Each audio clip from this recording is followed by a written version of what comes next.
Ezra గ్రంథము 5వ అధ్యాయము. ప్రవక్తలైన హగ్గయియు, ఇద్దో కుమారుడైన జకర్యాయు, యూదాదేశమందును యెరూషలేమునందును ఉన్న యూదులకు ఇశ్రాయేలీల దేవుడైన యెహోవా నామమున ప్రకటింపగా, షయల్తీయేలు కుమారుడైన జెరుబ్బాబెలును, యోజాదాకు కుమారుడైన యోషువయును లేచి యెరూషలేములో నుండి దేవుని మందిరమును కట్టనారంభించిరి. మరియు దేవుని యొక్క ప్రవక్తలు వారితో కూడా నుండి సహాయము చేయుచూ వచ్చిరి. అంతటా నది యువతల అధికారి అయిన తత్తెనయియును షెతర్బోజ్నయియును వారి పక్షముననున్న వారును యూదుల యొద్దకు వచ్చి, ఈ మందిరమును కట్టుటకును ఈ ప్రాకారమును నిలుపుటకును ఎవరు మీకు సెలవిచ్చిరని అడుగగా, ఈ కట్టడమును చేయించిన వారి పేరులు మొదలైన సంగతులను మేము వారితో చెప్పితిమి. యూదుల దేవుడు వారి పెద్దల మీద తమ దృష్టి ఉంచినందున ఆ సంగతిని గూర్చి దర్యావేషు ఎదుటికి వచ్చువారు ఆజ్ఞ వరకు అధికారులు వారిని పని మాన్పింపలేదు. నది యువతల అధికారి అయిన తత్తెనయ్యును షెతర్బోజ్నయియును నది యువతల నుండి వారి పక్షముగానున్న అపెర్సకాయులను రాజైన దర్యావేషునకు పంపిన ఉత్తరము నకలు. రాజైన దర్యావేషునకు సకల క్షేమ ప్రాప్తి యగునుగాక. రాజవైన తమకు తెలియవలసినదేమనగా, మేము యూదా ప్రదేశములోనికి వెళ్ళితిమి. అక్కడ మహాదేవుని యొక్క మందిరము ఉన్నది.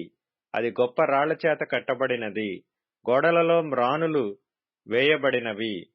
మరియు ఈ పని త్వరగా జరుగుచు వారి చేతిలో వృద్ధి ఎగుచున్నది.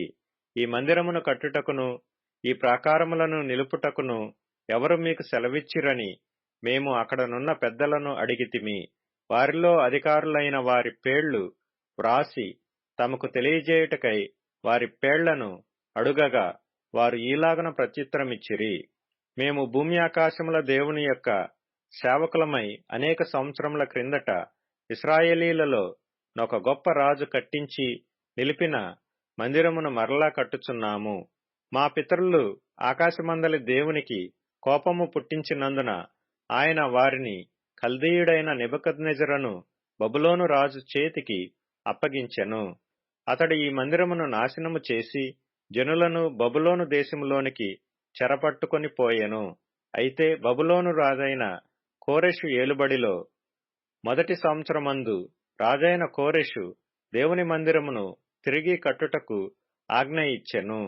మరియు నెబుకద్నెజరు యెరూషలేమందున్న దేవాలయములో నుండి తీసి బబులోను పట్టణమందున్న గుడిలోనికి కొనిపోయిన దేవుని మందిరపు వెండి బంగారు ఉపకరణములను రాజైన కోరెషు బబులోను పట్టణపు మందిరములో నుండి తెప్పించి తాను అధికారిగా చేసిన షేష్బజరు అనునతనికి అప్పగించి, నీవు ఈ ఉపకరణములను తీసుకుని యెరూషలేము పట్టణమందుండు దేవాలయమునకు పోయి దేవుని మందిరమును దాని స్థలమందు కట్టించుమని అతనికి ఆజ్ఞ ఇచ్చెను.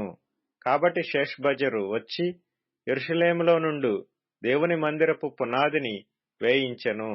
అప్పటి నుండి నేటి వరకు అది కట్టబడుచున్నను, ఇంకనూ సమాప్తి కాకుండా ఉన్నది. కాబట్టి రాజవైన తమకు అనుకూలమైతే బబులోను పట్టణమందున్న రాజు యొక్క ఖజానాలో వెదికించి యెరూషలేములో నుండు దేవుని మందిరమును కట్టుటకు రాజైన కోరెషు నిర్ణయము చేసినో లేదో అది తెలుసుకొని రాజవైన తమరు ఆజ్ఞ ఇచ్చి ఈ సంగతిని గూర్చి తమ చిత్తము తెలియజేయగోరుచున్నాము.